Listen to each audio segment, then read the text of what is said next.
Hello, my beautiful family. I hope everybody's doing great today. Hope it's been a beautiful day where you are at. I know it's been nice here today. It's been really warm and it's felt great. I love the warm weather. Um, I'm the one to complain about it. So the warmer the better for me. Since I had that spinal stroke, I got low blood pressure, so I freeze all the time. So I like it to be pretty warm. So but I hope you're all having a great day. Everybody, I just want to tell y'all again, thank y'all for everybody reaching out to me, all the great wishes and all the great messages. I love talking with every one of you and answering all of them. You're all so wonderful.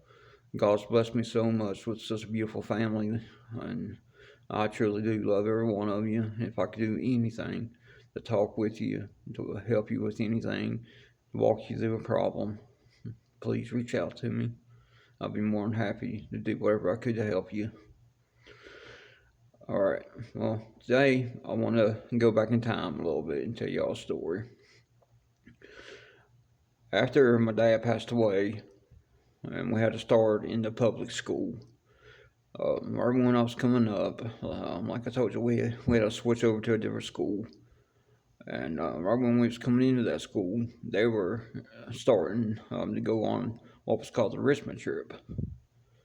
And they would take a trip down to Richmond and take the sixth and seventh grade class, and they would go down and visit Richmond, spend the whole weekend, visit all the great sites and the historical sites, and I mean it was a beautiful trip. It was, and they would leave from there, go up to Washington the next week, and go up and see the Capitol. Uh, all the museums and stuff. I mean, it was a lot of fun. I mean, it was. But the thing was, you had to flip most of the bill for it. And I just didn't have it. I mean, like I said, we were coming into a point where we really were just trying to get settled back into life. And it was $200 to go on the trip. And I didn't have it. I mean, there wasn't no way my family could come up with $200. I mean, wasn't no way. I mean, back then that was like coming up with $2,000. It just wasn't feasible. And so I was heartbroken about it. I was, and I had this English teacher, and she kept trying to pull me out of the slump and everything, and talk to me about it and everything. And she came to me one day when I come into class, and she was like, "I want you to do this essay contest." And I said, "I ain't doing no essay contest." She said, "Just try it." She said, "You do pretty good at writing stories and stuff." She said, "Try this."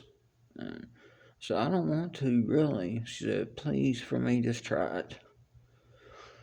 So I said, "Okay, let me try it." And I mean, I didn't know what you want or anything else. I mean, she was just aggravating me so much. I said, "All right, sure, just let me tell her I'll do it just to get out of it." But after I started reading it and everything, I kind of got interested in it.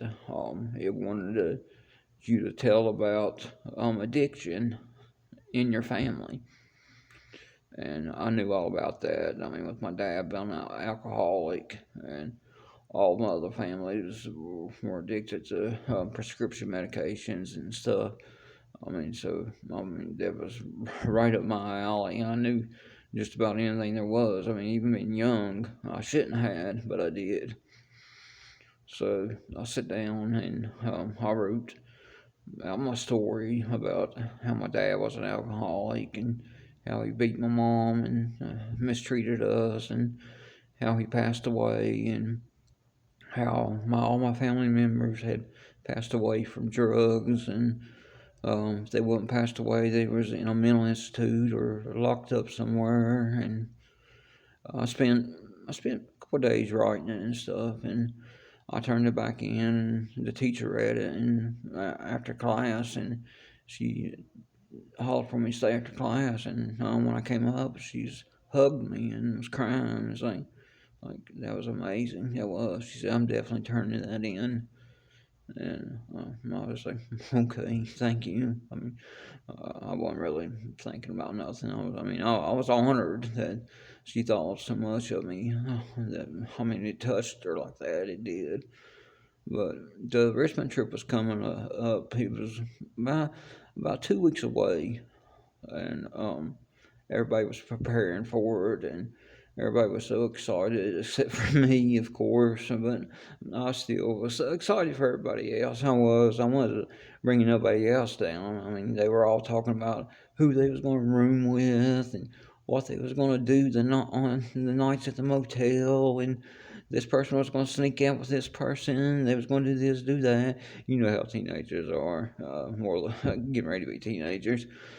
They were all excited, and I was excited for them. And I was imagining myself doing all that stuff with them, and yeah, I was building myself up really, but knowing in my mind that I wasn't going, but I was trying to be good and trying to be good for them, and like I said, cheer them on because it was a big thing. Because a lot of them didn't have money either, but they had time. They had done fundraisers and sold stuff and everything. But where I had just come into the school, I didn't have it time to do anything like that.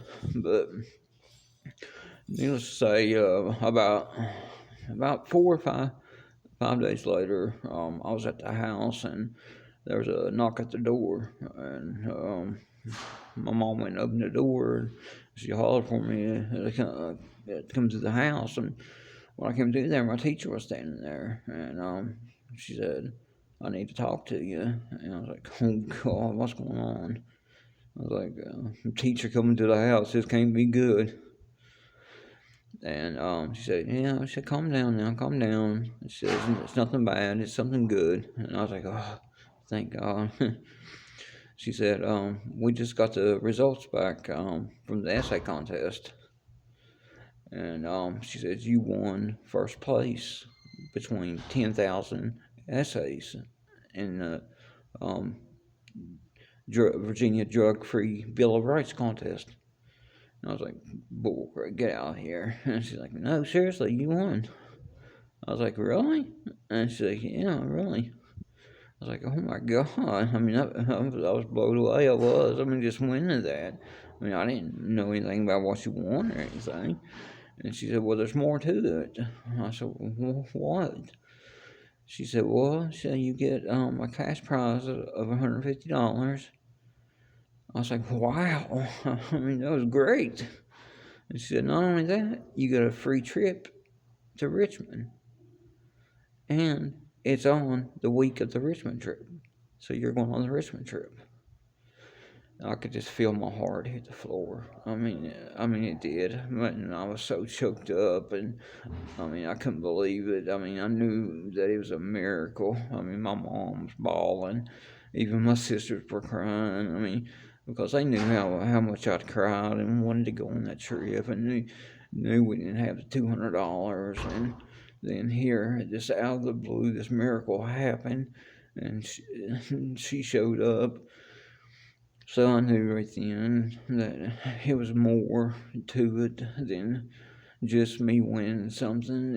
It was meant that teacher. She really went out of her way for me. She stuck her neck out and found a way for me to do something, to be able to go. She could offer me the money. She said that herself. She said, "But I knew you wouldn't have took it." I said, "No, I wouldn't have." She said, "That's why I had to find something for you to go." She said, "I prayed about this and I prayed about this." And she said, "When I seen that envelope, and before I even opened it," she said, "I had a feeling that you had won."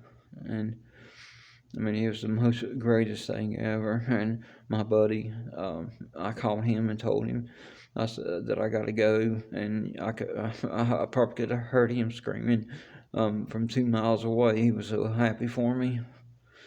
But what I'm trying to say today is miracles do happen, even in the smallest ones. There I was, just a kid praying for a miracle, and God saying that it happened. But not only God, the teacher was there for me too, and she was an angel. And I can never thank her enough for what she done for me, because she really pushed me to be something. And thinking back, she was an angel, because today you don't see that no more. You really don't see teachers putting their time like that. I mean, I'm not down on teachers at all. I love teachers, but I would love to see teachers working with my kids like that, been coming out, being able to be in one-on-one. But it goes back to school's been overcrowded and stuff too. It's not only the teacher's fault. I'm not blaming no teacher really. It's just so much overcrowding in schools anymore. Teachers can't concentrate one-on-one. But it was a miracle in its own, and I just wanted to share that with you all. I hope you enjoyed it.